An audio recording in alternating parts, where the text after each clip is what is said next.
Hi friends, நம்ம இந்த வீடியோவில் எதை பற்றி பார்க்க போகிறோன்னா ஹை வோல்டேஜ் ஜென்ரேட்டரை யூஸ் பண்ணி சின்ன எக்ஸ்பெரிமெண்ட் ஒன்று பண்ணோம். அதை பற்றி தான் பார்க்க போகிறோம்.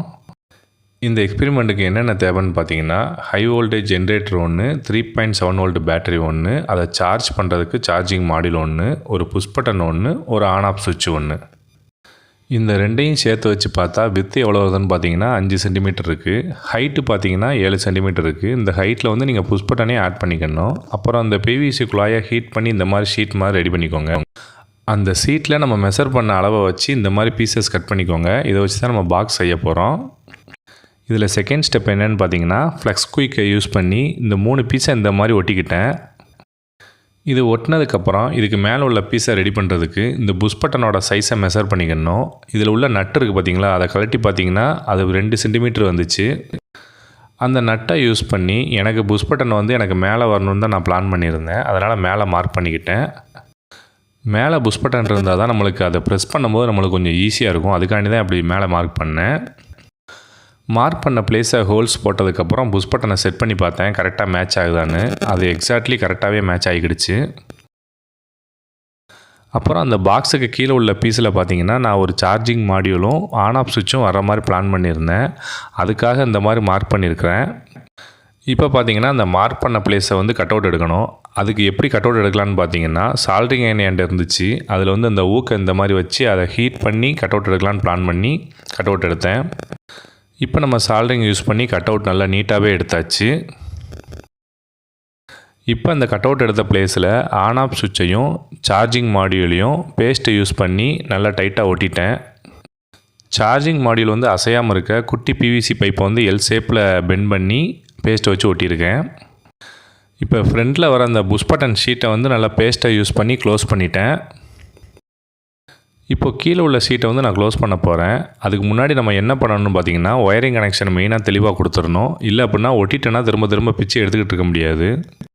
ஒயரிங் எப்படி கொடுத்துருக்கேன்னு பார்த்தீங்கன்னா, அந்த சார்ஜிங் மாடியூல் இருக்குது பார்த்தீங்களா, அதில் உள்ள ப்ளஸ் ஆர் மைனஸை வந்து கரெக்டாக நோட் பண்ணி பேட்டரியோட ப்ளஸ் ஆர் மைனஸில் ஜாயின் பண்ணிக்கணும்.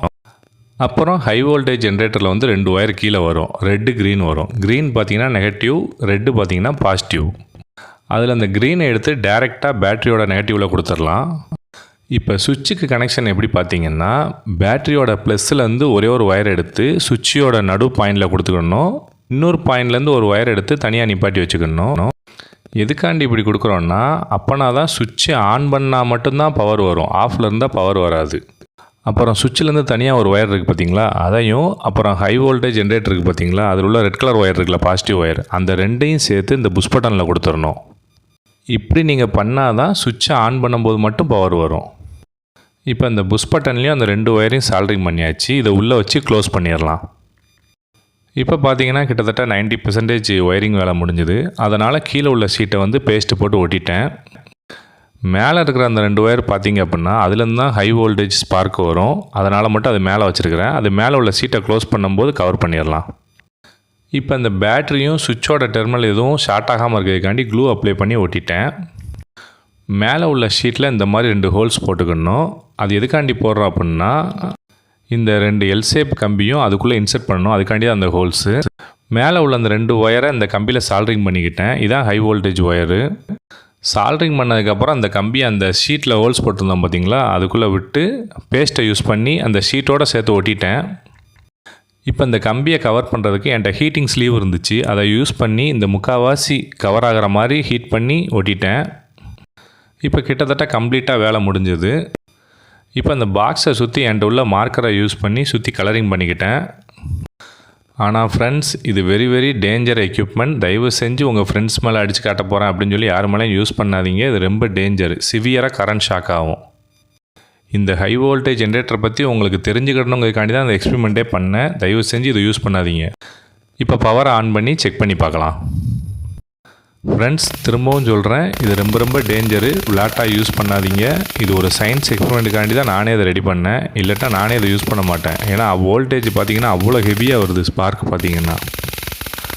தயவு செஞ்சு ஃப்ரெண்ட்ஸ், இதை நீங்கள் சப்போஸ் ரெடி பண்ணிங்க அப்படின்னா இதை வச்சு நம்ம அனிமல் மேலே செக் பண்ணி பார்க்கலாம், இல்லை ஹியூமன் மேலே வச்சு பார்க்கலாம், என்ன நடக்குன்னு பார்க்கலாம். அப்படிலாம் விளையாட்டாக கூட யோசிக்காதீங்க. இதோட கரண்ட் ஷாக் ரொம்ப ஹெவியாக இருக்கும்.